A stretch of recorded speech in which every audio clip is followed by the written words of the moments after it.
আসসালামু আলাইকুম। পরম করুণাময় আল্লাহর নামে শুরু করছি। আমার ইউটিউব চ্যানেলে যে যেখান থেকে আমার ভিডিওটি দেখছি সবাইকে আমি আন্তরিকভাবে শুভেচ্ছা জানাচ্ছি। আমাদের এত বিপদ আপদ যাচ্ছে আমাদের বাংলাদেশে, আল্লাহ তাআলার এই রহমত যে আমরা এখনও সুন্দর ভালোভাবে থাকার চেষ্টা করছি এবং থাকতে পারছি, এজন্য স্রষ্টাকে অসংখ্য অসংখ্য ধন্যবাদ। পরম করুণাময় আল্লাহ তাআলাকে স্মরণ করলে সবসময় বিষয়টা খেয়াল করবেন যে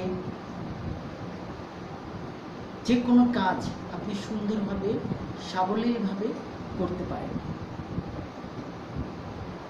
আর আমার ইউটিউব চ্যানেলে যারা আমার ভিডিও দেখছেন, যারা সাড়া দিচ্ছেন, তাদেরকে আন্তরিকভাবে ধন্যবাদ এবং কৃতজ্ঞতা জানাই যে আপনারা দেখছেন। আপনাদের দ্বারা এবং আপনাদের ভালোবাসায় এখন এ পর্যন্ত আমি এগিয়ে আসতে পেরেছি। আল্লাহর রহমতে ভালোই সাবস্ক্রাইব ভিউজ ভালোই পাচ্ছি এবং বিদেশি অনেক প্রবাসী ভাই ও বোনেরা দেখছেন। Italy, Australia, America, Malaysia, Thailand, Bharat, সব দেশেই দেখতেছেন। যারা দেখছেন সবাইকে আন্তরিকভাবে আবারও কৃতজ্ঞতা। আজ আমি আরেকটি কথা বলবো যে মূল্যবান আগামীকাল সোমবার 12ই আওয়াল মহানবী সাল্লাল্লাহু আলাইহি ওয়াসাল্লাম জন্মবার্ষিকী। এই জন্মবার্ষিকী উপলক্ষে কোয়ান্টাম ফাউন্ডেশন কিন্তু বেশ কিছু উদ্যোগ নিচ্ছে এবং জন্মবার্ষিকীতে আমাদের মহানবী সাল্লাল্লাহু আলাইহি ওয়াসাল্লাম আমরা অবশ্যই ভালোবাসি।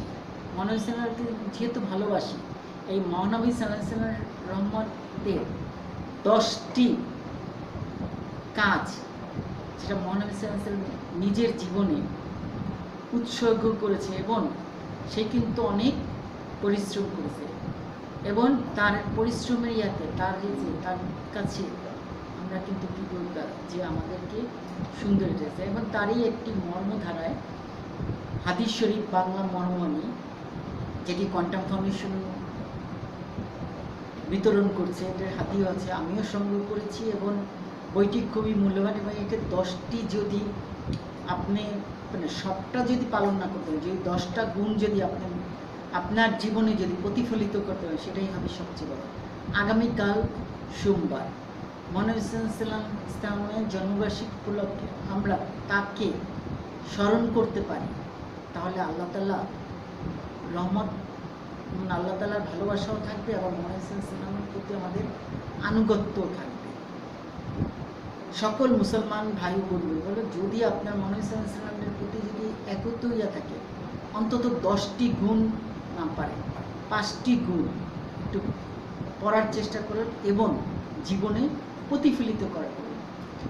যে বইটি এখন আমি আপনাদেরকে দেখাবো, এই সেই হাদিস শরীফ বাংলা মর্মণি।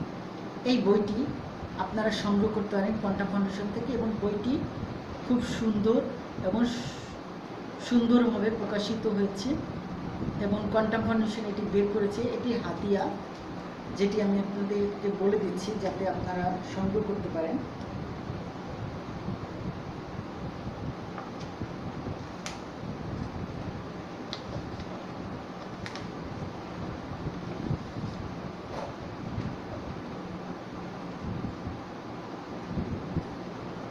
এখানে মূল্য 400 টাকার ব্যবস্থা, সমস্ত একটু কমিয়ে নেবে, 300 বা 350 নেবে। আপনারা বইটি সংগ্রহ করতে পারেন। আমরা পিছনে এটা দেখলাম, একটু ভিতরে কভার বেসটা একটু দেখি এবং সুন্দর লেখাগুলো। এই লেখাগুলো যদি পড়তে পারেন এবং 10টি গুণ যদি আপনারা মতবাদ করতে পারেন, মহানবী সাল্লাল্লাহু আলাইহি ওয়াসাল্লামকে আদর্শটাকে যদি গ্রহণ করতে পারেন, এটা বাংলায় সুন্দরভাবে মর্মণি দেওয়া আছে এবং এই 10টি যদি গুণ যদি আপনারা পালন করতে হয়, দেখবেন আপনাদের জীবনে অনেক কিছু ভালো দেয়। আমি তার কিছু অর্থ হাদিস কণিকা আমি পড়ব, কয়েকটা পড়ুন, আশা করি আপনারাও ভালো লাগবে। আমি প্রথম দিকেই কয়েকটা পড়ছি। 10টা গুণের মধ্যে আমার কাছে সবচেয়ে ভালো কথা, তার আগে কৃতজ্ঞতা মহানবী সাল্লাল্লাহু আলাইহি ওয়াসাল্লাম করে একটি বক্তব্য হচ্ছে, সাহাবা নবীজি সাল্লাল্লাহু আলাইহি ওয়াসাল্লাম সহযোদ্ধা যারা ছিলেন নবীজি সাল্লাল্লাহু আলাইহি ওয়াসাল্লাম বাণীর ধারক, যারা শান্তি ও সাম্যের বাণী নিয়ে ঘর ছেড়ে ছড়িয়ে পড়েছিলেন দেশ দেশান্তরে, মানুষকে মুক্ত করেছিলেন সাম্রাজ্যবাদী শোষণের হাজার বছরের জাতাকল থেকে। সাম্রাজ্যবাদের ধ্বংসস্তূপের ওপর যারা উদ্দিন করেছিলেন সাম্য, ন্যায় বিচার ও মানবিকতার পতাকায়, যাদের শতকরা 90 জনই মৃত্যুবরণ করেছে জন্মভূমি থেকে অনেক দূরে। সাহাবার পরের প্রজন্ম তাবেইন, তার পরের প্রজন্ম তাবেইন, যারা নবী সাল্লাল্লাহু আলাইহি ওয়াসাল্লাম সত্য জ্ঞান ধারণ করে গড়ে তুলেছিলেন এক আলোকোজ্জ্বল সভ্যতা। এই এই সত্যানুসন্ধান যাদের অক্লান্ত মেহনতের ফসল হচ্ছে হাদিসের লিখিত রূপ।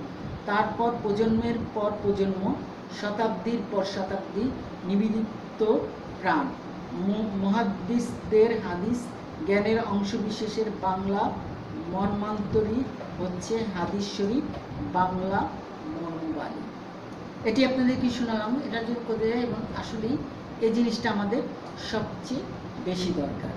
আপনারা যদি একটু যদি এই হাদিস কোণীটা পড়েন তাহলে অনেক কিছু জেনে, জীবন দৃষ্টি থেকে শুরু করে নিয়ত, দৃষ্টিবদনি, জ্ঞান, ধ্যান ও মৌনতা, প্রজ্ঞা, সুক্রিয়া, সালাম, কর্মমর্দন, সুবচন, সদাচরণ ও শুদ্ধাচর, সমমর্মিতা, বিনয়, দয়া, কোমলতা ও ক্ষমা, সংযম, আত্মশুদ্ধি, সবর, সদীপ্ত।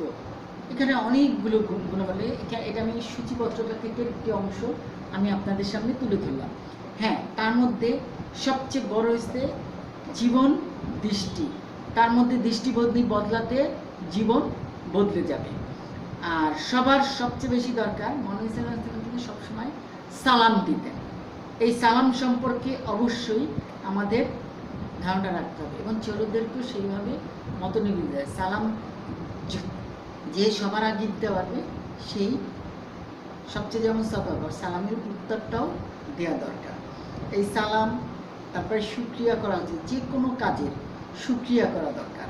শুকরিয়া না করলে কিছুই হবে না।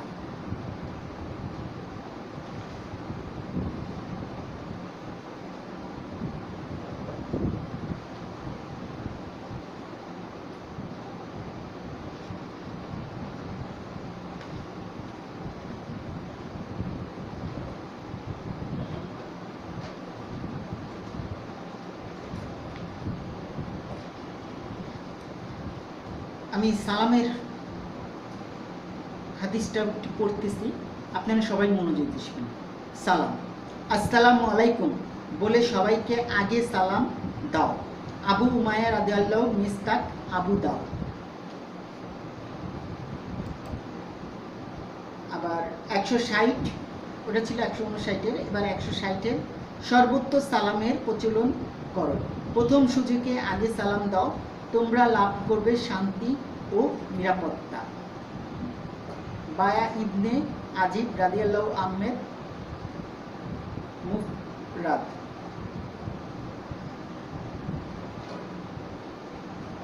161 সালামের প্রসার ঘটাও, ভালো কথা সুন্দর করে বলো, এর মধ্যে নিশ্চিততা রয়েছে আল্লাহর ক্ষমার। আবু শুরাই রাদিয়াল্লাহু ইবনে হিজবান তাবারানি। 162 যখন তুমি ঘরে ফেরো তখন ঘরের সবাইকে সালাম দাও। সালাম তোমার ও তোমার পরিবারের কল্যাণ ও বরকতের উৎসে পরিণত হবে। আনাস ইবনে মালিক রাদিয়াল্লাহু তিরমিজি। এরকম অনেকগুলোই আছে হাদিস, আমি 4টি শোনালাম। তারপরে শুকরিয়া আছে, শুকরিয়া যে ইসলাম গ্রহণ করেছে তার কাছে প্রয়োজনীয় জীবন উপকরণ রয়েছে এবং আল্লাহ তাকে যা দিয়েছেন তাকেই যে পরিতৃপ্তি প্রকাশ করে তাকে অভিনন্দন, সে সফল। ফায়াদা ইবনে ওয়ালেদ রাদিয়াল্লাহু, আব্দুল্লাহ ইবনে ওমর রাদিয়াল্লাহু, তিরমিজি, মুসলিম। কৃতজ্ঞতা প্রকাশ করো, উপকৃত হয়ে যে মানুষের কাছে কৃতজ্ঞতা প্রকাশ করে না, সে কখনো আল্লাহর শুকরগুজার বান্দা হতে পারে না। আবু হুজায়রা রাদিয়াল্লাহু আবু দাই আহমদ। এই হাদিসটি আমি আপনাদের সামনে এজন্য শুনলাম, শুকরিয়া আছে, সালাম আছে, এরকম প্রচুর হাদিস আছে, প্রজ্ঞা আছে। আপনারা যদি সূচিপত্র দেখে প্রতিটি অন্তত 10টি গুণাবলী যদি মানার চেষ্টা করেন, তাহলে অনেকটাই কিন্তু মুহাম্মদ সাল্লাল্লাহু আলাইহি ওয়াসাল্লাম আমাদের ভালোবাসাটা আরও বেশি বেশি দেখানো না, উজাড় করে দিতে হবে। কারণ আমাদের মুহাম্মদ সাল্লাল্লাহু আলাইহি ওয়াসাল্লামের এই আদর্শই হয়েছে এই হাদিস শরীফ বাংলা মর্মবাণী। এটি অবশ্যই সংগ্রহ করবেন এবং আগামীকাল সোমবার যে যেখানে থাকেন কোয়ান্টাম ফাউন্ডেশনের প্রতিটি শাখা সেল যেখান থেকে পারে এটা কালেকশন করবেন এবং এটি পড়ার চেষ্টা করবেন। অন্তত 10টি গুণ যদি আপনারা পালন করতে পারেন, আল্লাহর রহমতও থাকবে। যত বিপদ আপদ হোক আল্লাহকে স্মরণ করবেন, মুহাম্মদ সাল্লাল্লাহু আলাইহি ওয়াসাল্লাম আমাদের নবীজি, তাকে স্মরণ করবে, তার যে গুণাবলী সে আদর্শটাকে গ্রহণ করবেন, তাহলে জীবনের একটি সুন্দর পথ আপনি অবলম্বন করতে পারবেন। আমি এই বিষয়টা আমি আজকে বললাম এই জন্যই, হাদিসের উপরে আমি আপনাদের সামনে চিত্রটা এই জন্যই তুলে ধরলাম, কারণ আমাদের সব দিক থেকে সত্য এবং ন্যায়ের পথে এগোতে হবে। ইসলামকে নিয়ে কিন্তু অনেকে নানান মত ভেদাত আছে, ইসলামের অনেকগুলো দল, কিন্তু আমাদের এই বাংলাদেশে ইসলামের দল থাকবে একটি। ইসলামের এতগুলো দল নাই, উপরে আল্লাহ নিচে এক, তার হিসেবে আমরা সবাই এক। কিন্তু আমাদের বর্তমানে ইসলামের দল হয়েছে বলতে গেলে 40-50টার উপরে দল, পারলে ইসলামে আরও দল বাইর করে, কিন্তু ইসলামের কিন্তু এতগুলো দল দরকার নেই। ইসলামের দল হবে এক, কারণ আমাদের আল্লাহ এক। আল্লাহর নেতৃত্বে মুহাম্মদ সাল্লাল্লাহু আলাইহি ওয়াসাল্লাম আমাদের শেষ নবী এবং শেষ রাসূল, তার আদর্শকে গ্রহণ করতে হবে, আমাদেরকে সেই পথেই পরিচালিত হবে। অনেকেই অনেক হাদিস বলে, অনেকেই দ্বিমত প্রেরণ করে, যেটা কিন্তু ঠিক না। প্রেরণ করবেন, সঠিকটাই প্রেরণ করবেন এবং সঠিকটাই হাদিস করা যায়, এবং ইসলামিক হিসেবে দল একটি থাকবে। আমাদের এখন বর্তমানে এই ইসলামকে সঠিকভাবে পরিচালিত হোক, এজন্যই আমি সবার কাছে অনুরোধ করব, ইসলামকে নিয়ে কেউ ফতেয়াবাজি বা হঠাৎ করে একটি হাদিস বলবেন না, বা ইসলামের কোনো কথা বলার আগে আপনি বারবার স্মরণ হবেন। বিশেষ করে চায়ের দোকানগুলোতে দেখা যায় ইসলামের কথা বলে, কিন্তু অনেক সময় সঠিক হয় না। হ্যাঁ, আপনি সঠিক না হলে বলতে যাবেন না, কারণ এটা কিন্তু কবিরা গুনাহ। চেষ্টা করবেন সঠিক তথ্যটা বলার এবং আল্লাহ তাআলাকে ভালোবেসে সঠিক হাদিসটাই প্রেরণ করার চেষ্টা করবেন। ভুল বা মিথ্যা বলার চেষ্টা করবেন না, বা ভুল সংশোধন করার চেষ্টা করবেন, কারণ আল্লাহ ক্ষমাশীল, আল্লাহ আমাদেরকে ক্ষমা করবেন।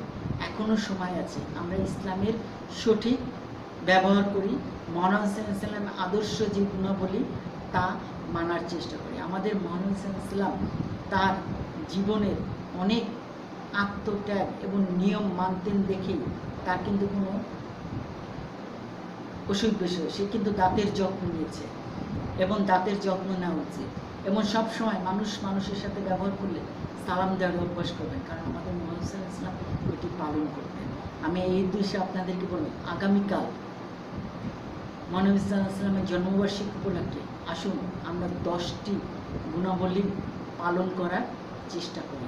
ভালো থাকুন, সুস্থ থাকুন, যে যেখান থেকে ভিডিও দেখছেন বেশি বেশি করে লাইক করুন এবং শেয়ার করুন, এবং আপনাদের মাঝে পৌঁছে যাক আমাদের মুহাম্মদ সাল্লাল্লাহু আলাইহি ওয়াসাল্লাম আদর্শের বাণীর কথা। ইসলাম হিসেবে আমরা সবাই এক কাতারে দাঁড়াই। আসুন, ভালো থাকুন, সুস্থ থাকুন, দৃষ্টিভঙ্গি বদলান, জীবন বদলে যাবে। খোদা হাফেজ।